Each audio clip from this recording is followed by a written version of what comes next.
Buenas tardes, jóvenes. ¿Cómo están?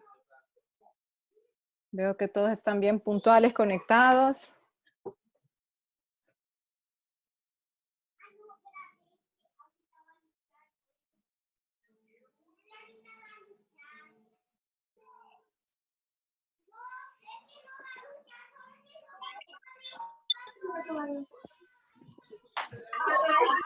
Oh, mi bebita gordita. Que no pude todo.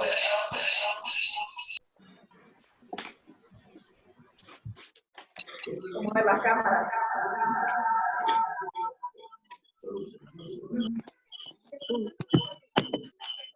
Lo tenía desactivado.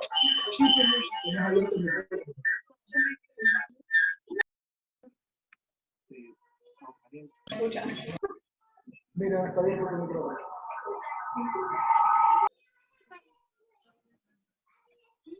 Bueno, buenas tardes, ¿cómo están? ¿Están bien todos, sanos, descansados?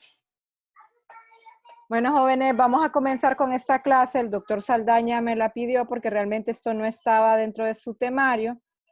Y esta clase es, vamos a ver, aquí hay alguien en el chat, todo bien, todo bien. Y por ahí hay alguien más todavía que quiere entrar, acá estamos. Creo que ya estamos la mayoría. Vamos a hablar un poco de coronavirus. Creo que muchos de ustedes todavía antes de salir del hospital tuvieron la oportunidad de conocer el protocolo de coronavirus que se hizo acá para el área de pediatría. Ustedes saben que información de pediatría hay un montón, que ahorita, bueno, de pediatría hay poca, pero de coronavirus hay bastante, incluso de una semana a otra estamos cambiando de protocolos de manejo y se están cambiando varias cosas. Entonces, si es, van a encontrar tal vez algo que pueda estar desfasado, van a ver cosas que ya están más nuevas, que incluso de artículos que empezaron a salir esta semana, para que nada más tengan una idea del manejo e incluso puedan ayudar en la orientación de familiares o compañeros que puedan preguntar sobre coronavirus. Bueno, esta presentación podemos hacerla en varias partes incluso porque hay dos presentaciones más para hacer el diagnóstico diferencial en coronavirus.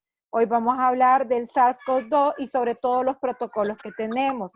Bibliografía, acá les tengo un par de bibliografía, creo que ya los protocolos los había compartido con una de sus compañeras. Igual les voy a mandar el resto para que ustedes puedan verlos y de artículos nuevos que han salido. Ay, vamos a ver. Ya.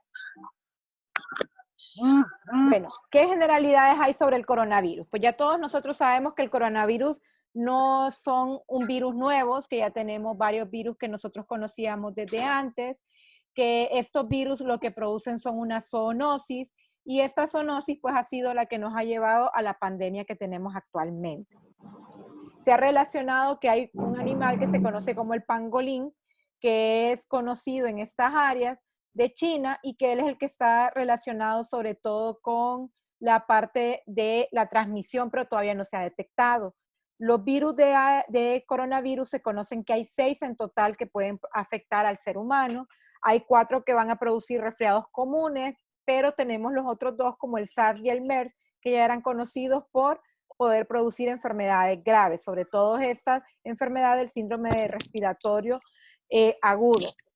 El coronavirus, el SARS-CoV-2, tienen varias familias los coronavirus y el CoV-2 se ha visto que es un beta coronavirus y ya sabemos todos que los primeros casos se dieron en diciembre del 2019 en Wuhan, China, y luego pues se fue expandiendo hacia el resto.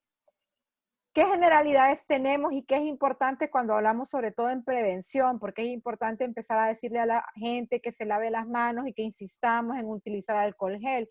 Pues que el coronavirus tiene una baja resistencia al calor. Entonces, si nosotros tenemos una buena higiene en alimentos, incluso ustedes han visto que la ropa de hospital o cuando venimos de lugares, nosotros lo que hagamos es meter nuestra ropa incluso en agua caliente porque tiene una baja resistencia a la parte del calor y por eso usted nos puede ayudar. El alcohol gel, la clorhexidina y el ácido periacético. Bien importante, el lavado de manos. Entonces, casi siempre en los hospitales nos hacemos el lavado de manos con clorhexidina, lo que elimina este virus, porque recordemos que como es un ARN, lo que nos va a lograr hacer el eliminado es la fricción que vamos a tener durante el lavado de manos.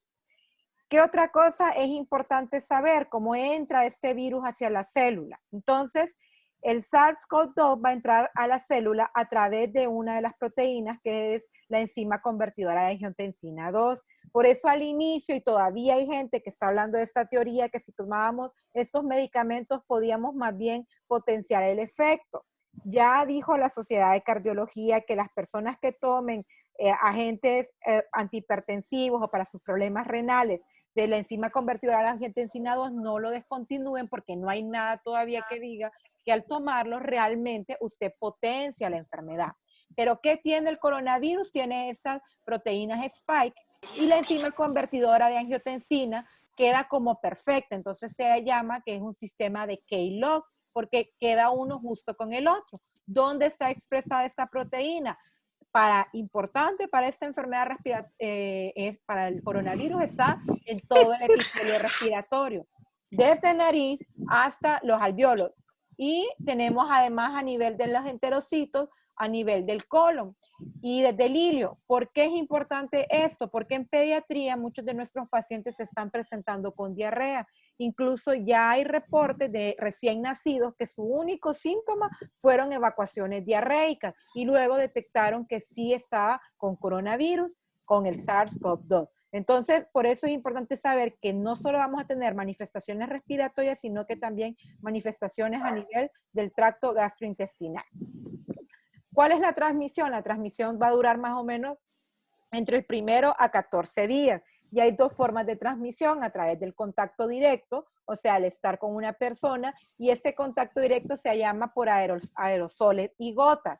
Entonces acá en este gráfico es para que entendamos esto de la protección, e incluso a la gente que no quiere, que si el vecino dicen que tiene coronavirus, entonces yo ya no quiero al vecino, yo ya no quiero al médico que vive a la par porque el médico trae el virus. Entonces hay que explicarle un poquito a la gente que el virus, si bien es cierto, se va a transmitir, no significa que se va a transmitir porque mi vecino tenga coronavirus. Tengo que haber estado expuesto yo a esa persona o haber compartido algo con esa persona.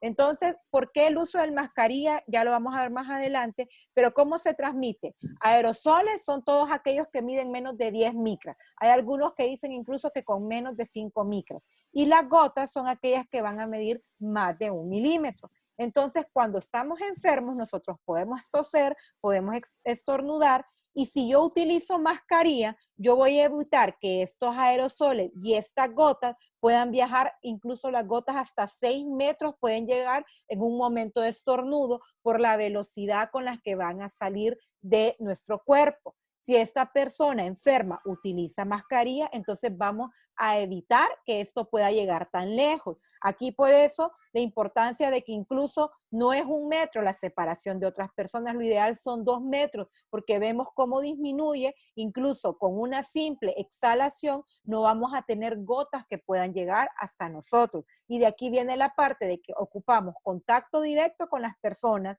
que tenemos que mantener al menos una distancia de 2 metros para evitar la transmisión, y que tengo que tocar una superficie que alguien más haya estado en contacto para poderme contaminar. Pero el simple hecho de vivir a la par de alguien con coronavirus no hace que yo pueda tener coronavirus, o que cuando tenemos aislamientos en casa, por eso la persona aún con coronavirus puede estar en casa sin poder afectar a los demás y se guardan las medidas de precaución. En la vía fecal oral se ha visto que podemos durar hasta 30 días eliminando el virus a través de las heces. Por eso se dice que la persona que está en aislamiento en su hogar o que va a estar en un centro, el baño tiene que ser único para esa persona, que hay que lavarlo con cloro para evitar la transmisión a través de esta vía, sobre todo en el paciente pediátrico, lactante, que no utiliza el baño porque va a contaminar pañales. Entonces aquí sí ya lo del pañal de tela no va, porque cada pañal que se elimine, el cuidador tiene que eliminarlo en bolsas de basura que sean totalmente selladas. Y algo bien importante que ya todos sabemos que es clave en esta pandemia es que aún en la fase asintomática podemos seguir contagiando a las personas. Y sobre todo en los niños tenemos la particularidad que el niño no es tan sintomático como el adulto y el niño normalmente va a tener infecciones respiratorias, entonces se puede confundir con un resfriado común y estar contaminando al resto de los adultos en casa. Y este ha sido uno de los mayores problemas, el que en una fase asintomática se siga transmitiendo. Lo que ya habíamos dicho, ¿dónde íbamos a tener la expresión de la enzima convertidora de angiotensina 2? Entonces, lo vamos a tener en todo nuestro aparato respiratorio, incluso hasta llegar a los alvéolos. ¿Qué pasa en nosotros que estamos asintomáticos, que no fuimos al súper, que no fuimos al mercado o que estamos en un hospital atendiendo a un paciente o nos llamaron un familiar para ahorita que no hay atención para que le haga el favor de verle? Ahorita incluso ya los protocolos dicen que nosotros a todos los pacientes pediátricos, independientemente de que sepamos si estuvo en contacto o no con alguien con coronavirus, tenemos que verlo con un nivel de protección 2. O sea, ponerme mi mascarilla, por lo menos quirúrgica, ponerme gorro, tener lentes para evitar la transmisión a través de conjuntivas, usar gabachas para evitar esta transmisión. ¿Por qué? Porque si una persona estornuda o tose a menos de 2 metros míos, van a llegar estas gotas, que las gotas normalmente van a poder ser filtradas por nuestros mecanismos de defensa en la parte superior, a nivel de nasofaringe, pero las pequeñas, que ya son los aerosoles, pueden llegar y escaparse de estos filtros que tenemos y llegar hasta nuestros alvéolos y hacer la infección por coronavirus. Y claro, tenemos nosotros en toda esta área la enzima convertidora de angiotensina, entonces ahí es donde nosotros vamos a ver que es más fácil que podamos adquirir la enfermedad. ¿Qué otra transmisión tenemos? El contacto indirecto. Entonces, por eso la limpieza, de que tenemos que estar limpiando constantemente con alcohol o con cloro, ya las diluciones que nos han presentado en las redes sociales. ¿Y cuánto tiempo puede durar? Pues incluso podemos llegar a tener en madera, en vidrio, incluso hasta 4 días. Ya hay literatura que dice que en vidrio puede durar hasta 8 días. En el recién nacido tenemos una transmisión especial que todavía no está comprobada, que es la transmisión vertical. ¿Por qué no está comprobada? Porque no hay tantos reportes. Más o menos hay un reporte en China de 6 recién nacidos, hay otro que habla de 9 recién nacidos, hay otro que está hablando de un recién nacido, que es el que les digo que presentó manifestaciones de diarrea. Pero todos estos coinciden en que se les han hecho estudios a la placenta, a la leche materna, al líquido amniótico, y todo ha estado negativo en los hijos de madres con coronavirus positivos. Lo que sí notaron en una serie de 6 casos es que 3 de estos niños al tercer día de vida tenían inmunoglobulina M elevada contra coronavirus a pesar de estar asintomáticos. Entonces, incluso ellos hablan de que probablemente puede existir una infección intraútero en el recién nacido, aunque esos 3 recién nacidos positivos, ninguno desarrolló manifestaciones clínicas más que el aumento de la inmunoglobulina M. Todavía hay mucho por investigar, sobre todo en nuestros pacientes recién nacidos, porque esto como es algo nuevo, entonces no está claro. Pero sí se sabe que placenta, que el líquido amniótico son negativos para coronavirus hasta el momento. Y la transmisión horizontal, que es de persona a persona, pues va a ser igual que en el resto de la población. Si están en contacto directo con una mamá o un cuidador que tenga coronavirus, pues se va a infectar igual que cualquiera de nosotros. ¿Qué factores de riesgo tenemos en pediatría? Ya en adultos hemos escuchado mucho hablar del diabético. Bueno, en pediatría también tenemos diabéticos, entonces también tenemos que cuidarlos. Hipertensión, pues en pediatría también tenemos pacientes hipertensos, solo que no son hipertensiones esenciales, son hipertensiones secundarias a otras cosas, aunque ya tenemos adolescentes con diabetes tipo 2 e hipertensión esencial secundaria a la obesidad.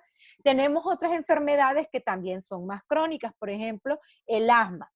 Ojo con el asma porque muchos pacientes pediátricos son asmáticos y cuando hablan de factor de riesgo no es el asmático común que me hace una crisis una vez al año, que está bien controlado, que incluso solo cede con nebulizaciones o esteroides inhalados, sino es aquel paciente asmático que tiene disminución de su función pulmonar, aquel paciente asmático que ya incluso ha requerido ventilación mecánica previamente, el paciente asmático de difícil control si tiene factor de riesgo, así como el paciente con fibrosis clística o nuestros bebés que salen de las unidades de cuidados intensivos con una displasia broncopulmonar.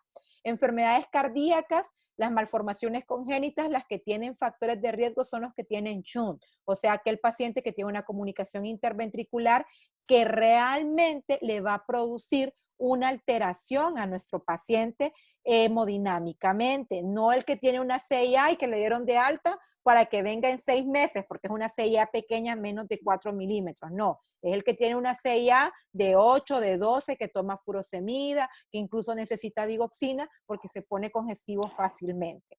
Enfermedades metabólicas, pues ya dijimos que la diabetes, metabólicas hereditarias, todos los errores innatos del metabolismo. Ustedes saben que tenemos pacientes que han tenido enfermedades de este tipo, entonces ellos sí están en mayor riesgo. En las hematológicas, sobre todo, se relaciona el paciente con anemia drepanocítica. Ya hemos visto que estos pacientes tienen mayores problemas a nivel de inmunidad y más fácilmente que puedan adquirir una forma grave de la enfermedad, así como el paciente inmunosupreso. Y aquí en inmunosupresión entran todos los cánceres, entran los pacientes inmunológicos que están inmunosupresos, por ejemplo, los lupus. Todos ellos entonces tienen factores de riesgo para esto. ¿Qué manifestaciones clínicas vamos a tener? Y en pediatría la enfermedad, gracias a Dios por nuestros niños, se ve más benigna. Entonces vamos a tener que en la población pediátrica o incluso en la población en general, hasta el 80% van a ser asintomáticos, no van a tener síntomas. O si son síntomas, la mayoría van a tener síntomas inespecíficos que van a pasar como asintomáticos.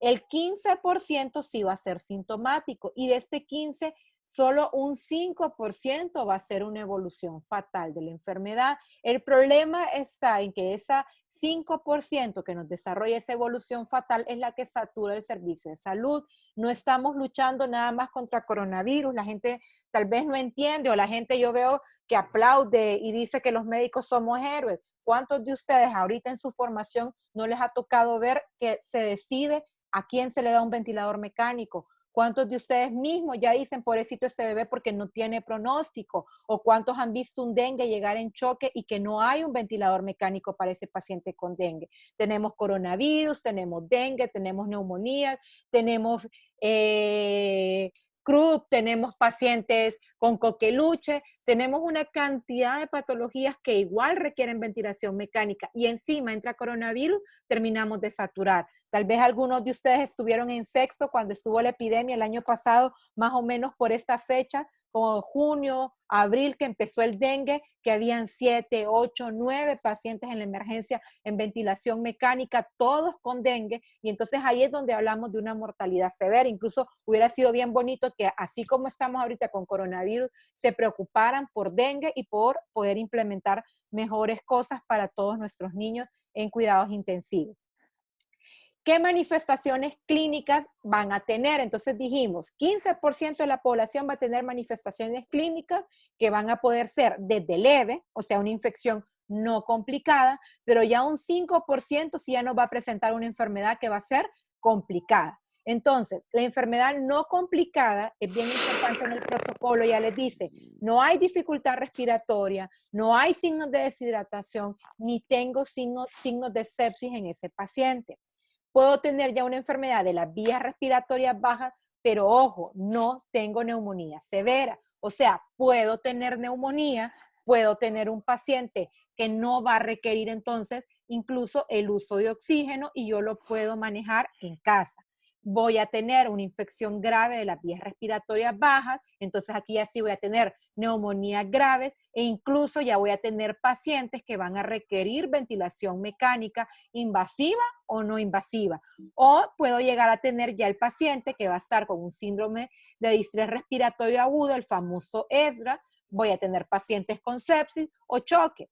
Aquí la sepsis y el choque se ponen como el punto final, pero recuerden que yo puedo tener un paciente con una neumonía grave y tener sepsis al mismo tiempo, porque ya la neumonía grave pues es una manifestación de sepsis. Puedo tener un paciente con neumonía grave y choque. Casi siempre estos últimos 4 se van a presentar juntos, van a estar interrelacionados y entre más afectaciones tengo, más órganos afectados, pues ya sabemos que el pronóstico va a ser peor para mi paciente.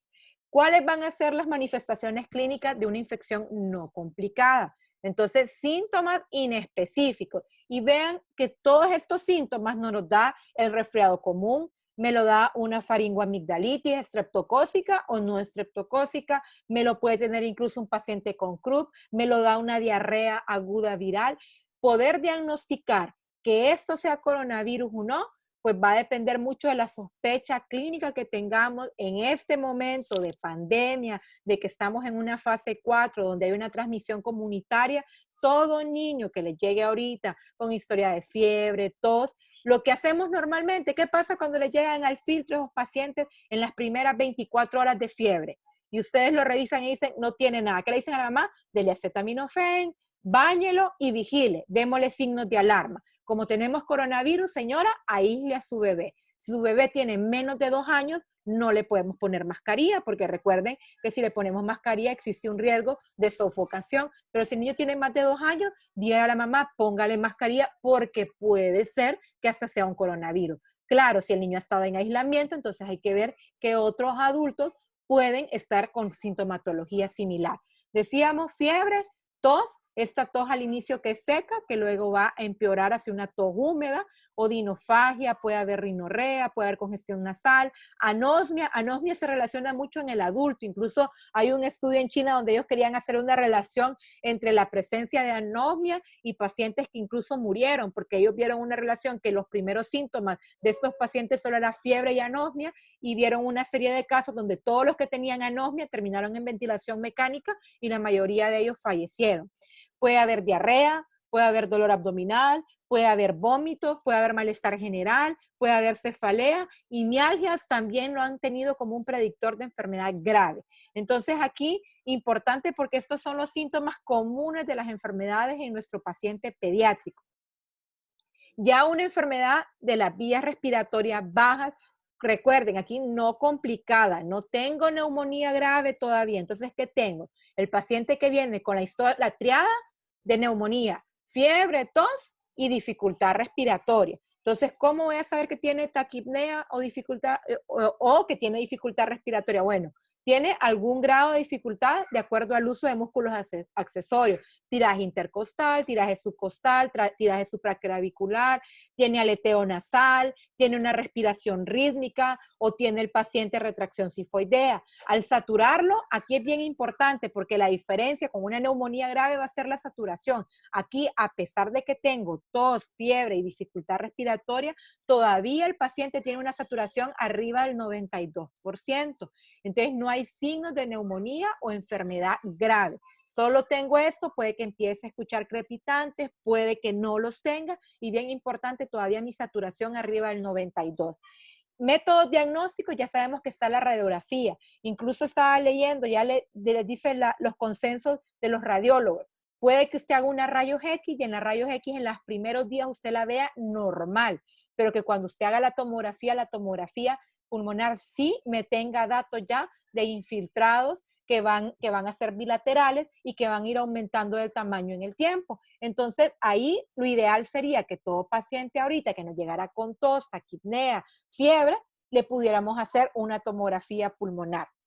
Manifestaciones clínicas graves, o sea que ya que el paciente, ya aparte de que tiene tos, fiebre, ya su saturación es menor del 92%, tiene una dificultad respiratoria severa, entonces puedo hacerle yo alguna escala de dificultad respiratoria, tiene tiraje intercostal, tiene una frecuencia respiratoria arriba de 70 para los menores de 1 año o mayor de 50 para los que son mayores de 1 año, tiene alteraciones al nivel ya de una gasometría arterial con una PA2 menor de 69 o ya está acumulando CO2 y tengo mayor de 50, y esto me va a llevar, ya sabemos que si tenemos hipoxia, pues todos van a sufrir, y de los que van a sufrir más va a ser ese pobre cerebro. Entonces voy a tener afectación neurológica, puedo tener convulsiones, puedo tener un paciente letárgico, voy a tener un paciente que no se va a alimentar, y por eso decíamos en la primera parte que la no complicada, el paciente no está deshidratado. Aquí podemos ya tener un paciente deshidratado. Entonces el diagnóstico es eminentemente clínico, la sospecha va a ser clínica, pero nos podemos ayudar de la parte laboratorial. Radiografías, como les digo, no van a ser específicas en los primeros días. La recomendación es hagamos Tomografía, si no tenemos tomografía, ahorita también el ultrasonido pulmonar tiene un auge increíble porque también se pueden detectar muchas alteraciones a nivel pulmonar de esta manera. El síndrome de distrés respiratorio agudo, ustedes ya lo han escuchado, ya lo han visto en pacientes en la unidad de cuidados intensivos, cuando les ha tocado rotar por críticos, son aquellos pacientes que están pronados. No es algo nuevo, pero la enfermedad me lleva más fácilmente a desarrollar este síndrome de distrés respiratorio agudo. Al final, ¿qué sucede en ese pulmón? Que la inflamación me lleva a tener edema, a tener fibrosis y a disminuir el intercambio gaseoso. Entonces, la definición conceptual del síndrome de distrés respiratorio es que es una infección grave de las vías respiratorias bajas, pero que tengo empeoramiento de esta infección en los últimos 10 días previos. Cosas que tengo que descartar para no echarle que el niño está con un distrés respiratorio agudo, que yo no lo haya sobrecargado de volumen. Por eso estos pacientes hay que irse más o menos con 2/3, del requerimiento normal para evitar la sobrecarga de volumen y que no tenga falla cardíaca. Y en esto de falla cardíaca, de repente hasta va a cambiar el protocolo porque ya se ha visto que la lluvia de citocinas que hay, sobre todo la interleucina 6, afecta mucho al miocardio a través de la hipoxia que produce con el ESRA, así también como lo afecta directamente al miocito, y por eso nosotros podemos tener pacientes que van a tener falla cardíaca y no necesariamente solo es la falla cardíaca, sino que van a tener las dos cosas al mismo tiempo. ¿Qué vamos a ver en la placa? Pues los rayos X con infiltrados bilaterales nuevos. Ya sabemos que son bilaterales, que se van a ver como un vidrio esmerilado, pero deslustrado. Tienen esa característica propia. Si podemos, vamos a recibir otra clase mañana para que ustedes vean y comparen cuándo es un estafilococo, cuándo estoy hablando de un paciente que tiene una neumonía por neumococo y cuándo ya un ESDRA, porque el ESDRA va a ser igual, tanto en ese neumococo como en el dengue, como en el paciente que vino por una bronquiolitis, cómo la voy a observar yo en mi paciente. Y la otra parte del diagnóstico va a ser laboratorial a través de una gasometría. ¿Y qué voy a hacer en la gasometría? Medir la presión de oxígeno, los gases aquí sí es importante que sean arteriales para medir la presión de oxígeno entre la FiO2. Si esto es menor de 300, yo ya sé que mi paciente tiene un síndrome de distrés respiratorio agudo y que puede ser si está menor de 150 o menor de 100. Incluso eso sirve hasta para el manejo en qué momento voy a pronar a mi paciente. Hay un índice de saturación también que se habla, que es la saturación entre la FiO2, y si esto me da menor de 264, también yo puedo hacer el diagnóstico de un síndrome de distrés respiratorio agudo. Sepsis. Pues ya ustedes súper relacionados, yo sé que los internos son expertos en detectar sepsis, y ya sabemos que la sepsis va a ser la infección sospechada. O sea, tengo a mi paciente que yo ya le diagnostiqué que tiene neumonía y tiene 2 criterios de un síndrome de respuesta inflamatoria sistémico. ¿Cuáles son esos? Tenemos 5 criterios de síndrome de respuesta inflamatoria sistémico, que son temperatura, frecuencia cardíaca, frecuencia respiratoria, y voy a tener alteraciones a nivel del sistema nervioso central, y el quinto son alteraciones leucocitarias, que es el único que es laboratorial. O sea que clínicamente, aún sin tener un laboratorio, ustedes pueden seguir diciendo, bueno, yo tengo a mi paciente con neumonía grave y además este paciente tiene sepsis. Entonces este paciente en la pandemia que estamos puede ser un coronavirus hasta que no me le hagan la prueba y no me demuestren lo contrario. Estas alteraciones en la temperatura ya sabemos que en pediatría puede ser los dos extremos. O tengo hipotermia o tengo hipertermia. El recuento leucocitario anormal. O tengo linfopenia o tengo leucocitosis. Incluso ahorita en coronavirus lo que se está viendo es más la tendencia a la leucopenia con linfopenia. Entonces, ojo en esos pacientes que tienen leucopénicos, porque muy probablemente ya le va diciendo a usted, esto es un coronavirus. Y además tengo alteraciones, ya dijimos, frecuencia respiratoria, taquipnea, o puedo tener bradipnea. Si ya lo encuentro en bradipnea, ustedes saben ya que es prácticamente una parada inminente en ese paciente, o puedo tener taquicardia o llegar en bradicardia, bradipnea más bradicardia más hipotermia, y en un paciente que estuvo con historia de dificultad respiratoria y tos, pues ya saben ustedes que el paciente está casi en parada. Mayor gravedad, entre más órganos tenga de disfunción. Ya vamos a terminar la reunión, qué rápido. Ya, bueno, los voy a volver a mandar la invitación si se corta esto. Sepsis, ya sabemos que choque va a ser la sepsis más una difusión cardiovascular. Entonces ya sabemos que en el choque lo que va a haber es una alteración entre la demanda y la entrega de oxígeno en el cuerpo. Si yo no entrego oxígeno, no entrego los suficientes nutrientes, entonces voy a hacer toda esta escala de hipoxia. La hipotensión, recuerden que en pediatría no es la primera línea, bueno, ni siquiera en adultos, lo primero que hacemos es hipertensión y luego yo voy a hacer normotensión y finalmente el último estadio de choque es hipotensión. Entonces siempre no se olviden que para diagnosticar choque va a ser aquel paciente que está taquicárdico, que probablemente tiene alteraciones en el estado de conciencia y que voy a encontrar alteraciones a nivel de piel de perfusión, porque la taquicardia es un signo de alteración en la perfusión. Las alteraciones en el estado de conciencia son signos de alteración en perfusión. El que tenga oliguria es signo de que ese riñón no se está perfundiendo. Y los piecitos que van a estar fríos, que voy a tener un llenado capilar mayor de 2 segundos y que voy a tener alteraciones a nivel de mis pulsos pedios. Importante, recuerden que si no tienen un manguito adecuado para la edad, con solo los pulsos que ustedes palpen, ustedes más o menos se pueden imaginar el nivel de presión arterial que tienen. Mi paciente tiene presión arterial adecuada, voy a tener pulsos pedios. Si el paciente ya solo tiene pulsos femorales, yo ya tengo presiones sistólicas debajo de 80 normalmente y algunos dicen que hasta debajo de 70. Si yo tengo solo pulsos braquiales o carotídeos, dependiendo de la edad del paciente, donde le toque palparle, significa que usted ya tiene presiones sistólicas debajo de 50 y que ese paciente está en una eminente parada cardiorrespiratoria.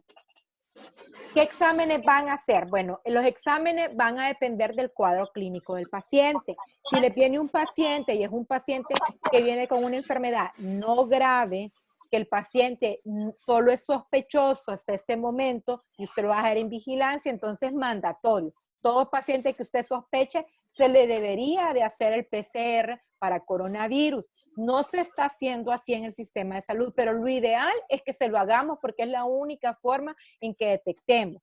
Pero si ya ese paciente no tiene otra complicación, no le van a mandar todas las pruebas como hemograma, PCR, procalcitonina, porque eso ya déjeselo al paciente que usted va a ingresar y de acuerdo a la gravedad del paciente usted le va a ir haciendo toda la batería de exámenes que tiene que hacer.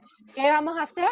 Bueno, el hemograma se lo podemos hacer a la mayoría porque vamos a tener un hemograma que si tenemos leucopenia con linfopenia o leucocitosis con linfopenia, ya sabemos que probablemente estamos frente a un coronavirus. Una proteína C reactiva, la proteína C reactiva se ha relacionado con aumentos importantes por la cascada de las citocinas que se da. Entonces, también se ha estado relacionando como un predictor de mortalidad en los pacientes. Podemos hacer procalcitonina, podemos hacer las transaminasas, ya se han visto transaminasas elevadas, podemos hacer pruebas de función renal, electrolitos, pruebas de coagulación, gasometría, que sí es necesario en un paciente que ya tiene neumonía grave, hemocultivos, rayos X de tórax, ecografía y tomografía. Algo importante, en el paciente pediátrico ya se ha visto que hay una relación combinada, una infección que va a estar combinada entre Mycoplasma pneumoniae, influenza A, influenza B, el virus sincitial respiratorio y el Epstein-Barr virus. ¿Y por qué es importante que nosotros incluso, aparte de la sospecha, nos acordemos de poder diagnosticar si estamos frente a uno u otro?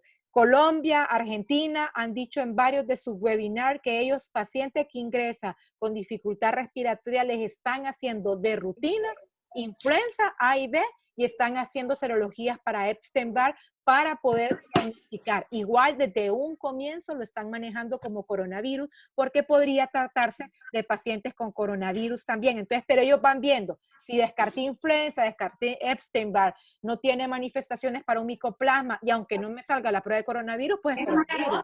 Entonces, eso es lo que les va ayudando.